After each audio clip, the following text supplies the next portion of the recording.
ഇന്ത്യയിലെ ബാഗ്ദാദി എന്നൊരു വിശേഷണമുള്ള പ്രദേശമാണ് കണ്ണൂർ ജില്ലയിലെ പുറത്തിൽ എന്ന നാട്. ഇതുവഴി പോയാൽ നമുക്ക് പുറത്തിൽ മക്കാമിലേക്കെത്താം. ഒരു കാലത്ത് സുഹ്റവർദി ത്വരീഖത്തിന്റെ ഇന്ത്യയിലെ പ്രധാനപ്പെട്ട കേന്ദ്രമായിരുന്നു പുറത്തിൽ. ഏകദേശം 5 നൂറ്റാണ്ടുകൾക്ക് മുമ്പ് ഇവിടെ ജീവിച്ചിരുന്ന അബ്ദുൽ ഖാദർ രണ്ടാമൻ അല്ലെങ്കിൽ മുഹീദ്ദീൻ ഷെയ്ഖ് രണ്ടാമൻ എന്ന പേരിൽ പ്രസിദ്ധനായ ഒരു സൂഫി വര്യൻ മുഖേനയാണ് ഈ പ്രദേശം പ്രസിദ്ധമായത്. പുറത്തിയിലെ ഈ ജുമാ മസ്ജിദിന് സമീപം മഹാനവറുകൾ അന്ത്യവിശ്രമം കൊള്ളുന്നു. ഔലിയാക്കളിൽപ്പെട്ട വേറെയും 40ഓളം മഹത്തുക്കൾ ഇവിടെ അന്ത്യവിശ്രമം കൊള്ളുന്നുണ്ട്. ഇറാനിലെ ഹംദാൻ എന്ന പ്രദേശത്ത് നിന്ന് വന്നവരാണ് മഹാനവറുകളുടെ പിതാവ്. അക്കാലത്ത് ഹംദാനിലെ സുൽത്താനായിരുന്നു ഷെയ്ഖ് അബ്ദുൽ ഖാദർ സാനി റഹ്മത്തുള്ളാഹി അലൈഹിയുടെ പിതാവായ ഷെയ്ഖ് ഉസ്മാൻ എന്നവർ. കൊട്ടാരത്തിലെ സുഖാഡംബരങ്ങളോട് വിരക്തി തോന്നിയ ഷെയ്ഖ് ഉസ്മാൻ എന്നവർ ഭരണസാരിത്യം ഉപേക്ഷിച്ച് വിവിധ രാജ്യങ്ങളിലൂടെ സഞ്ചരിച്ച് അവസാനം കണ്ണൂരിലെ വളപട്ടണത്ത് എത്തിച്ചേർന്നു. വളപട്ടണത്തെ ജീവിതത്തിനിടയിൽ അദ്ദേഹം അവിടെ നിന്ന് ഒരു വിവാഹം കഴിച്ചു. ആ ദാമ്പത്യ ജീവിതത്തിൽ പിറന്ന പുത്രനാണ് ഷെയ്ഖ് അബ്ദുൽ ഖാദർ രണ്ടാമൻ റഹ്മത്തുള്ളാഹി അലൈഹി. ഹൈന്ദവ വിശ്വാസിയായിരുന്ന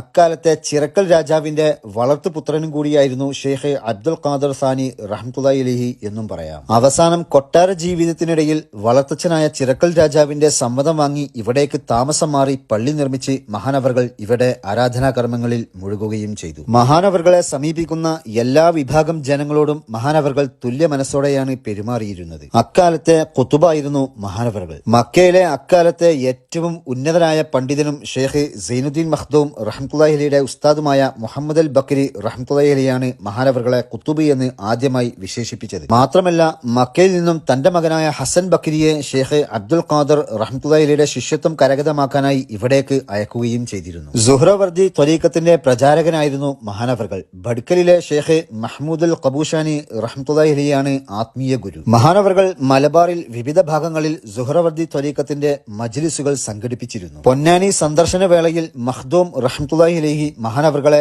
ഏറെ ആദരിക്കുകയും ഇജാസത്തുകൾ സ്വീകരിക്കുകയും ചെയ്തിരുന്നു. സഹപാഠികളായിരുന്നു 2 മഹത്തുക്കളും. ബദർ മൗലിദിന്റെ രചയിതാവ് വളപ്പിൽ അബ്ദുൽ അസീസ് മുസ്ലിയാർ മഹാനവറുകൾ നിർദ്ദേശിച്ച ദിക്റുകൾ സ്ഥിരമായി പാരായണം ചെയ്തിരുന്നു. ഷെയ്ഖ് അവറുകളെ കുറിച്ച് വളപ്പിൽ ഉസ്താദ് രചിച്ച മൗലിദാണ് ഇന്ന് മഹാനായ ഷെയ്ഖ് അബ്ദുൽ ഖാദർ സാനി റഹ്മത്തുള്ളാഹി അലൈഹിയെ കുറിച്ച് പഠിക്കാനുള്ള പ്രധാന ഗ്രന്ഥം. ചെറിയ ഒരു കുന്നിന്റെ മുകളിലാണ് പള്ളിയും മഖാമും ഉള്ളത്. കുന്നിന്റെ ഏകദേശം അല്പം അകലെയായി 70% ചുറ്റുഭാഗവും വെള്ളത്താൽ മൂടപ്പെട്ടതാണ്. മഹാനവറുകളുടെ മാതാവ് ഇസ്ലാമിന്റെ 1ാം ഖലീഫ അബൂബക്കർ സിദ്ദീഖ് റളിയല്ലാഹു അൻഹുവിന്റെ വംശപരമ്പരയിലുള്ളവരാണ്. ഷെയ്ഖ് അവറുകളുടെ പിതാവ് വളപട്ടണത്ത് വന്ന് താമസിക്കുന്നതിന്റെ ഇടയിൽ അദ്ദേഹം രാത്രി ഉറക്കത്തിൽ ഒരു സ്വപ്നം കണ്ടു. അദ്ദേഹം അന്ന് രാത്രി തന്നെ വിവാഹം കഴിക്കണം. അന്ന് രാത്രി വിവാഹം ചെയ്താൽ അതിൽ ജനിക്കുന്ന കുഞ്ഞ് വലിയ മഹാനായി തീരും. അതായിരുന്നു സ്വപ്നം. ഈ കാര്യം അന്ന് തന്നെ അദ്ദേഹം അന്നത്തെ വളപട്ടണം ഖാദിയെ അറിയിച്ചു. അന്ന് വളപട്ടണം ദേശത്തെ 21ാമത്തെ ഖാദിയായിരുന്നു സിദ്ദീഖി വംശപരമ്പരയിലെ ബഹുമാനപ്പെട്ട സീതി ഇബ്രാഹിം റഹ്മത്തുള്ളാഹി അലൈഹി. അങ്ങനെ വളപട്ടണം ഖാദി തന്റെ മകളെ തന്നെ അദ്ദേഹത്തിന് വിവാഹം ചെയ്തു കൊടുക്കുകയും ചെയ്തു. മാസങ്ങൾക്ക് ശേഷം ഷെയ്ഖ് അബ്ദുൽ ഖാദർ സാനി റഹ്മത്തുള്ളാഹി അലൈഹി ജനിച്ചു. എന്നാൽ ആ സമയത്ത് പിതാവ് നാട്ടിലുണ്ടായിരുന്നില്ല. അദ്ദേഹം ആത്മീയ യാത്രയിലായിരുന്നു. അക്കാലത്തെ ചിറക്കൽ കൊട്ടാരത്തിലെ ജ്യോത്സ്യനും പണ്ഡിതനുമായിരുന്ന ഒരാൾ രാജാവിനോട് ഇങ്ങനെ പറഞ്ഞു: വളപട്ടണം പ്രദേശത്ത് ഒരു കുഞ്ഞ് ജനിച്ചിട്ടുണ്ട്.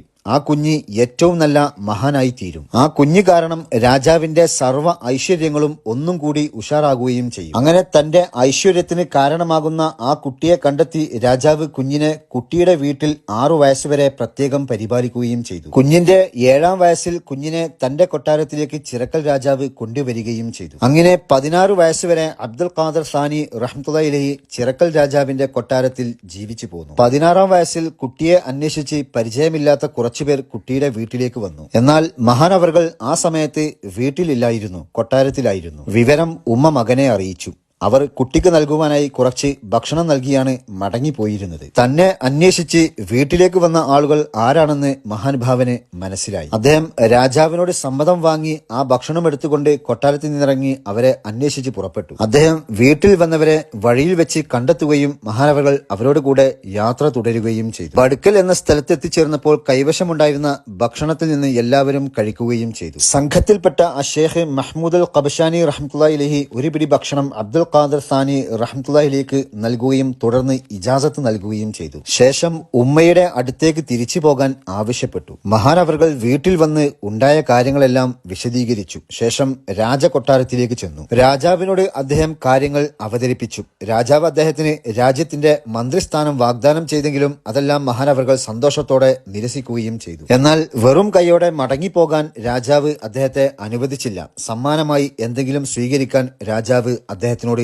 ആവശ്യപ്പെട്ടു. തനിക്ക് ആരാധനാ കർമ്മങ്ങൾ നിർവഹിക്കാൻ ഒരു സ്ഥലം വേണമെന്ന് അദ്ദേഹം രാജാവിനോട് പറഞ്ഞു. രാജാവ് തന്റെ വളർത്തുപുത്രന് ഈ പുറത്തിൽ എന്ന പ്രദേശം നൽകുകയും മഹാനവർകൾ ഇവിടെ ആരാധനാ കർമ്മങ്ങളിൽ മുഴുകി ജീവിതം തുടങ്ങുകയും ചെയ്തു. പ്രഗത്ഭരായ നിരവധി ശിഷ്യന്മാർ മഹാനവർകൾക്കുണ്ട്. അതിൽ പ്രഗത്ഭനാണ് പുറത്തിൽ ഷെയ്ഖ് കമാലുദ്ദീൻ ബലാഫത്തിനി റഹ്മത്തുള്ളാഹി അലൈഹി. ഇദ്ദേഹത്തിന്റെ മകനാണ് പ്രസിദ്ധനായ ഷെയ്ഖ് നൂറുദ്ദീൻ ഷാലിയാത്തി റഹ്മത്തുള്ളാഹി അലൈഹി. ഒരിക്കൽ ഷെയ്ഖ് അബ്ദുൽ ഖാദർ സാനി റഹ്മത്തുള്ളാഹി അലൈഹിയോട് മുരീദായ ഹസൻ ഇബ്നു മുഹമ്മദ് അൽ ഹാജി റഹ്മത്തുള്ളാഹി അലൈഹി ഹജ്ജിന് പോകാനായി സമ്മതം ചോദിച്ചു. ഗുരു ശിഷ്യന് സമ്മതം നൽകി. മക്കയിലെത്തിക്കഴിഞ്ഞാൽ എന്റെ സലാം ഷെയ്ഖ് മുഹമ്മദ് അൽ ബക്കരി റഹ്മത്തുള്ളാഹി അലൈഹിയെ കണ്ടെത്തി എത്തിക്കണമെന്നും പറഞ്ഞു. അക്കാലത്ത് മക്കയിൽ വലിയ വലിയ പണ്ഡിതന്മാർക്ക് നേതൃത്വം കൊടുത്ത മഹാനാണ് ഷെയ്ഖ് മുഹമ്മദ് അൽ ബക്കരി റളിയല്ലാഹു അൻഹു. അങ്ങനെ മുരീദ് മഹാനവറുകളെ മക്കയിൽ വെച്ച് കണ്ടെത്തുകയും ഷെയ്ഖ് അവരുടെ സലാം അറിയിക്കുകയും ചെയ്തു. അപ്പോൾ മുഹമ്മദ് അൽ ബക്കരി റളിയല്ലാഹു അൻഹു സദസ്സിനോടായി ഇങ്ങനെ ചോദിച്ചു: ഈ പേര് പരാമർശിച്ച ആളെ നിങ്ങൾ ആരെങ്കിലും അറിയുമോ? ഇല്ല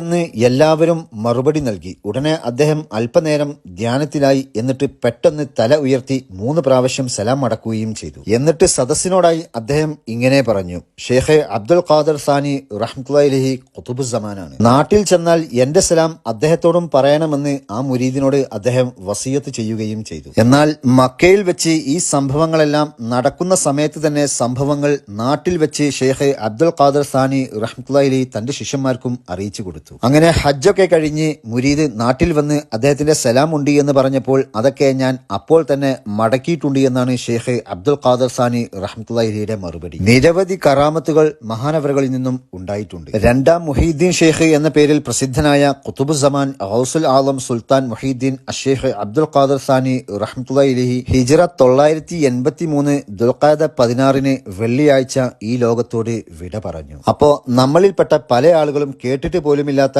ഇത്തരം മഹത്തുക്കൾ ഇവിടെ ജീവിച്ച് മൺമറഞ്ഞു പോയിട്ടുണ്ട് എന്ന കാര്യം ഓർത്തുവെക്കുക എന്നും പറഞ്ഞുകൊണ്ട് ഈ ഒരു വീഡിയോ ഞാൻ ഇവിടം വെച്ച് അവസാനിപ്പിക്കുന്നു. ഇൻഷാ അല്ലാഹ് മറ്റൊരു വീഡിയോയിൽ നമുക്ക് വീണ്ടും കാണാം.